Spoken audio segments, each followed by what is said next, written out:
What the hell? Huh? Check your back, smartass. Son of a bitch! Damn it, Olivia! Hey everybody, this is Zach with Tanuki Games, and today we're taking a look at the beat-em-up God Hand, released in 2006, developed by Clover Studios, and it was exclusively released on the PS2. Please remember that a like, a comment, or a subscribe means a lot to me, and of course the channel. God Hand marks the end of the Capcom Renaissance, the end of an era where Capcom was making some of the most innovative and exciting experiences in gaming. It was the last game Clover developed before becoming Platinum Games. God Hand was directed by Shinji Mikami, a co-founder of Platinum Games, best known for his work on Resident Evil, as well as Shadow of the Damned and Vanquish. I mentioned the latter two games because deep within the core design philosophies of both games lies the DNA of God Hand. When God Hand was released, it did not fare well with reviewers, which may have impacted the lackluster sales. The game was widely panned as too difficult, and visually not up to Clover's usual standard. Now, more than 10 years after its initial release, God Hand has become a classic action game for the PS2, with a sense of humor that can appeal to fans of the unique and awkward sense of humor that the Japanese possess. Next time we'll duel you a killer ham!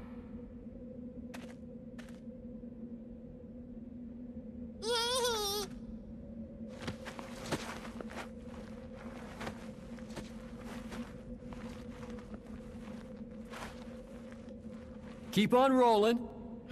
God Hand has hardcore action gaming credentials to keep the most seasoned Devil May Cry expert wanting more. God Hand provides an enriching, engaging, and amusing experience that any gamer can enjoy. Like all great Capcom games from the aughts, God Hand starts with demons. 4 to be exact. The 4 Devas, as they call themselves, have gotten together to resurrect an even more powerful demon, Angra. The 4 Devas want to use Angra's powers to dominate the world of man. The only catch is that Angra was defeated by the God Hands previously. Angra waits in exile until the 4 Devas can capture it. Enter Gene and his friend Olivia. Olivia belongs to a clan that kept the God Hand safe after Angra's defeat. Unfortunately, her man-friend Azel killed her clan and stole the left God Hand from Olivia. Azel is evil, so he calls his God Hand the Devil Hand. He now pursues the right hand which Olivia gave to Gene after an ill-fated run-in with some young toughs. As an action tale goes, God Hand's fiction is less than inspiring. However, God Hand has a slapstick comedic style that is very engaging. Gene is always teasing the 4 Devas before each fight. Huh. Took a trip to the shop, huh? And God Hand pokes fun at gaming cliches such as fighting the same boss multiple times, or the fact that health is given to you in the form of giant fruit. While God Hand attempts to be funny, it may offend some.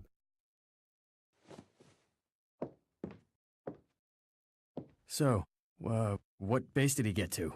Don't worry, nothing happened. Whew, that's what I thought. As previously stated, God Hand has a lot in common with another Shinji Mikami game, Shadow of the Damned, which was a collaboration between he and Suda51. In many ways, the storytelling style, switching between slapstick comedy and brutal violence, is similar to the work of Suda51. God Hand's dark comedic tone brings in mind the likes of Killer 7, No More Heroes, and Killer is Dead. Additionally, Mikami's preoccupation with the female form in God Hand is very similar to Suda51. Video games usually struggle with humor. This is where God Hand shines. It not only has funny characters, the timing is perfect.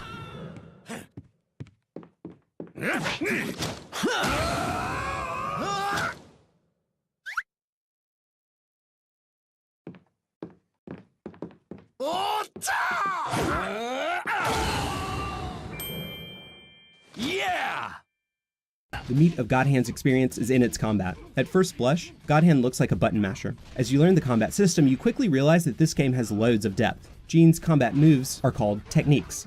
Gene can assign over 100 techniques to the square button, triangle, and X. In many other beat-em-ups, the player is given a prescribed set of moves, and there is little deviation or innovation. God Hand allows you to create your own combos and your own play style. There are 6 slots for techniques to assign to the square button. The customization is endless, and you'll want to find a combo that works best for you, as well as the enemies that you're fighting. These moves vary from hooks, sweeps, uppercuts, and pretty much any move you've ever seen in a kung fu flick. Gene also has charge moves to launch scrubs in the air, as well as guard breaks when enemies block. These moves can be assigned to the triangle, square, and X. Additionally, you can assign moves to down plus a face button. Gene can dizzy enemies, allowing him to land even more damage by pressing O rapidly. On top of that is the roulette system. The spheres over Gene's health bar indicate how many times you can use the roulette. Using the R1 button, each move has its own uses. Using the correct roulette can get you out of a pinch and change the tide of battle. These moves can be assigned via the menus too. The roulette attacks are entertaining to boot. Then there are the powers of the God Hand. The tension gauge fills up as you battle foes. By pressing R2, Gene becomes invincible for a short time, and he can land some major damage. With all of these advantages, you'd think that Gene could walk through any enemy. In fact, Gene does very little damage. Making things worse is the fact that everyone hits like a truck. Adding even more challenge to Gene's adventure, enemies randomly turn into demons, with even more dangerous attacks and greater health. Gene doesn't have a block button, so he'll have to dodge to avoid attack. By flicking the right analog stick, Gene can get out of sticky situations. Flicking back will make Gene do a handspring. Left and right are sidestep. Pushing forward makes Gene duck, allowing him to stay in the pocket. All moves are cancelable. If you're in the middle of a combo, Gene can cancel an attack and dodge to get out of harm's way. This feature is awesome, allowing you to stay aggressive and reactive synchronously. If you've ever been in the middle of an attack animation, waiting for it to finish to dodge, you'll know how frustrating it can be to watch your enemy close in on you, and there's nothing you can do. God Hand solves this issue marvelously, and it's a wonder why more games don't implement this combat feature. L2 taunts, which can fill his tension gauge. Finally, you can use L1 to do a 180. The reason for this feature is that there is no direct camera control. This is the only aspect of God Hand's design that feels antiquated. This especially confounds the player when multiple enemies are on one screen, or if you want to attack one character and the camera has locked onto another. The economy of God Hand is done through performance on each stage. The better you fight, the more money you'll earn. You take your hard-earned cash and go to the shop. There you can buy new techniques, roulette attacks, or upgrade Gene's health, or the like. If you feel like taking a chance, head over to the casino or the Chihuahua races and test your luck. The art direction of God Hand has a southwestern ambience put through a Japanese prism. The presentation is in line with other Capcom games from the period. When playing, the game has a clear appearance, but God Hand won't be blowing anyone away with its graphics. The character designs are creative though. Even the generic enemies are loving parodies of other beloved franchises, such as Final Fight and Street Fighter. The bosses in God Hand are interesting and eclectic, and you're always left wondering what's around the next corner. All of the designs are firmly in a 1980s anime mode, and it speaks to me personally. I spoke of Shinji Mikami's Vanquish earlier, and God Hand shares a great attribute with that title. In a word, it's kineticism. The fluidity and movement is my favorite singular quality of both God Hand and Vanquish. God Hand plays fast, hard, and heavy. The unrelenting speed with which Gene punches, kicks, stomps, suplexes, and knees his way through waves of enemies is satisfying. While you watch the same few animations over and over, they never get old.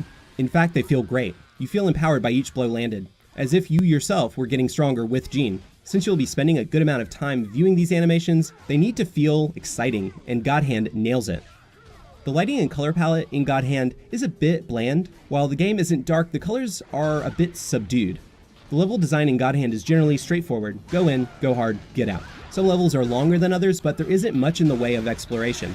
Each stage has a different setting, such as a carnival or a factory. The levels can feel somewhat uninspired and drab, but you won't have much time to take in the sights.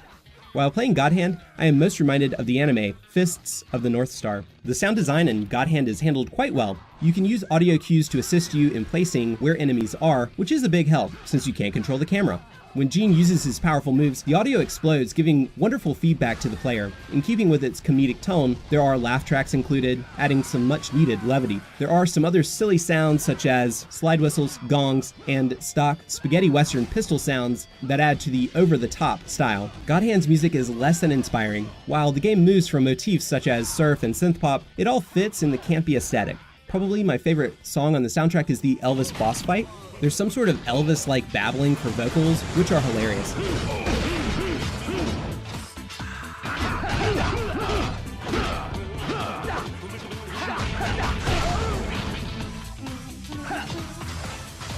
The voice acting in God Hand is just as out there as the rest of the game. Inexplicably, the game attributes accents to people ill-suited to them. Elvis is obviously designed after a Chinese archetype, yet he has a Latino accent. Man, you're a little big to be the sensitive type. So, what is it today? Well, did you enjoy your time with Shannon, cabron? The head of the four Devas, Belza, sounds like he eats gravel for breakfast. Each character is completely over the top. Again, much like many other aspects of God Hand, the voice acting works and it comes off as endearing. Unlike held comedy conventions, God Hand has no straight man. Everyone gets in on the fun, and I enjoy how irreverent it gets. You just don't understand women.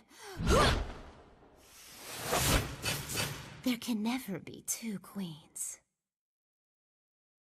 God Hand's difficulty is high. On normal, it can prove a challenge. Your hand-eye coordination will be put to the test. Your fingers will cramp. Your wrists will ache. God Hand handles the difficulty in a unique way though. Each of the difficulty levels have variables. On the left-hand side, by the skull, you'll see a meter. As it fills, it raises the difficulty. The levels go from 1 through 3, and then Die is the toughest level. As you fight, depending on how well you're doing, the levels will go up and down. In my playthrough, I only got to die a few times, and it is crushing. Levels 1 and 2 are a much more cordial affair. Enemies are less aggressive, and this is where most newcomers will spend their first playthrough. I would not recommend God Hand on normal for casual players. If you want to enjoy the story and have some fun, play it on easy and see how well you do. God Hand is a difficult game, but rarely feels unfair. You have to learn to be creative and understand all of Gene's tools at his disposal. I have heard that God Hand is one of the hardest games out there, and I would agree with that sentiment. Much in the same way that Ninja Gaiden is a hard game, but isn't unfair to the player. God Hand merely expects you to play with precision, and it gives you ample opportunity to learn and get better. Once you've beaten the game, you unlock hard mode. When you start a new game, Gene loses his stats, but all the moves you've unlocked through your first playthrough can be bought again, and your money carries over. The post-game also includes extra costumes for Gene and Olivia, more challenges, and a jukebox. There are small additions to your experience, like pictures that are unlocked as you play through the story, and you can unlock E3 trailers for the game. There are many references to other Capcom games and anime littered through God Hand, and if you consider yourself an astute consumer of either, you'll enjoy playing through the game and spotting the many Easter eggs left for you. A complete copy of God Hand goes for about $40. I feel this is a fair price considering that this game is a complete package. It's got replay value for miles, and it took me 15 hours to complete my first playthrough. I do expect this game to rise in price. If you're on that poverty grind, God Hand is $10 on PSN.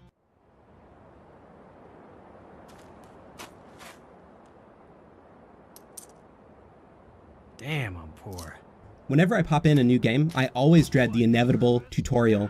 God Hand just starts. There are tutorials, but they are optional. God Hand treats you like a gamer, not over-explaining anything, and unconcerned about its mass appeal. The first day I played God Hand, I logged about 5 hours in the game. This is a rare occasion for me, and it's a testament to how enjoyable this game is. God Hand marks the end of one of the most productive and innovative eras of gaming. Capcom was the king of pioneering, fresh gaming experiences. They raised the bar for what we all should expect from video games in the modern age. As Clover's swan song, God Hand must have been perplexing. Shouldn't their last hurrah have been some artsy, transcendent experience, not some crass, base action game? You've been a wonderful audience. Long live the guitar! However, God Hand is the perfect send-off for what eventually would become Platinum Games. God Hand reminds gamers of how hard games used to be, how narrative and even presentation should take a backseat to what makes the medium a unique experience: the gameplay. This is Zach with Tanuki Games. Please remember that a like, a comment, or a subscribe means a lot to me and of course the channel. Enjoy!